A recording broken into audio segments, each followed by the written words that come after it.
2029లో ముఖ్యమంత్రిగా జగన్ వస్తారంటారా మళ్ళీ? నేను ఊహాజనితమైన ఇప్పుడు ఇంకా సంవత్సరం కూడా అవ్వలేదండి. అప్పుడే మనం ఎలా చెప్తాం? హ్మ్. నేను అదే మాట్లాడను. అంతా అంటే మోడీ గారు ప్రస్తుతం ఆడించే నాటకం మీద జరుగుతున్న ఉంటుందండి. మోడీ గారు కాదు, సారీ, అదానీ గారు అండ్ కంపెనీ ఆడించే నాటకం మీద ఉంటుంది.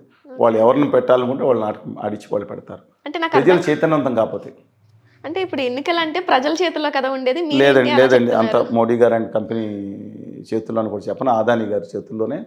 అదానీ గారు 40-50 లక్షల కోట్ల రూపాయల సంపన్నుడంట. Hmm. Forest I don't know. కొనేస్తున్నారా జనాలు కూడా అంటారా? జనాలు కాదు, మైండ్లు కొనేస్తున్నారు. వాట్సాప్ యూనివర్సిటీ లక్షల కొద్ది జనాల్ని చేసేసి బయటికి పంపిస్తున్నారని వార్తలు వస్తూ ఉంటాయి. Offer is different. ఇవాళ మనుషుల్ని మతం పిచ్చితో రెచ్చగొడుతున్నారు. అసలు ఆంధ్రప్రదేశ్ ఎలా ఉండేది? అభ్యుత భావాలతో ఉండే దాని మీద మత పిచ్చిని రెచ్చగొడుతున్నారు. మత అభిమానం ఉండటం తప్పులేదు.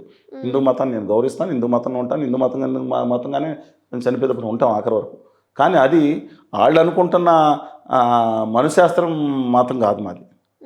అభ్యుదయ మతం గొప్ప గోదావరి గంగా ప్రహంస గొప్ప జీవన విధానం. అందువలన వాళ్ళని రెచ్చగొడతా ఉన్నారండి, మతాల్ని కులాలని. చూడండి ఎంత సంకుల సమరం చేయబోతున్నారో ఆ అదానీ గారు పార్టీ వాళ్ళు. అవునో కాదో మీరే గ్రహించండి. నేను అంటే వీళ్ళ చేతుల్లో ఏముందండి? తోలు బొమ్మలు ఆట ఆడిస్తున్నప్పుడు ఆడుతుంటే మనం ఏదో ఏ బొమ్మ ఆడిందని ఆనందంగా చూసుకుంటే, ఒక తెలుగు జాతి ఆత్మగౌరవాన్ని ఢిల్లీ పాఠశాల నడి బజార్లో తాకట్టు పెడుతుంటే మౌనంగా చూసే సమాజాన్ని మాత్రం ఎప్పుడు భావితరాలు హర్షించవు. మీరు తప్పు చేస్తున్నారు, మీ విద్యుత్ ధర్మాన్ని తప్పు చేస్తున్నారు. ఇంతకు ముందు చూసుకుంటే కులం గురించి ఎలా కొట్టుకునేవారో కులం ఇంకా పెరుగుతుందండి. మీరు ఇంకా కులం పిచ్చి ఇంకా పెంచబోతున్నారు, మత పిచ్చి ఇంకా పెంచబోతున్నారు, వార్తలు వస్తున్నారు. అంటే నేను చూసిన సిచ్యువేషన్ లాస్ట్ టైం ఎన్నికల్లో కులం కన్నా రిలీజియన్ గురించి వచ్చినాయి. రాలేదు, ఇప్పుడు వస్తాయి.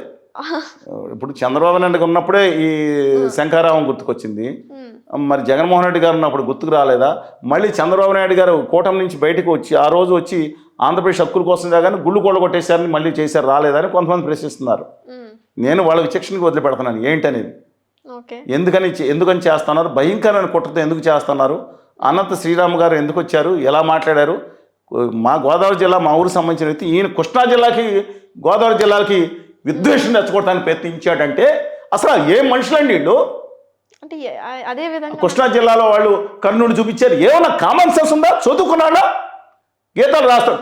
హిందూ మతం సనాతన ఆర్షధర్మం అనే మనిషి ఆ నాగ దేవత మీద ఉండే పాటని అమ్మాయిల నడువుల మీద చిత్రీకరించేటట్టు రాశాడా? లేదా మీరు ఏం మాట్లాడు? మనం యమధర్మరాజు అంటే ధర్మరాజు నాన్నగారు, ఆయన్ని దొంగ యమ అని చెప్పి ఆయన రాయలేదా? ఇదా వీళ్ళు మాట్లాడతారు? ఆర్షధర్మం ఏంటి ధర్మం? నేను ద్రావిడ బిడ్డనే, ఈ దేశ మూలవాసులం, హిందూ మతానికి సంబంధించిన వ్యక్తిని, వెంకటేశ్వర స్వామిని, అయ్యప్ప స్వామిని, షిరిడి సాయినాథుడిని తోలనాడే ఒక చెత్త బ్యాచ్ ఏదైతుందో వాళ్ళ దేవుడు మా దేవుడు కాదంట నేను.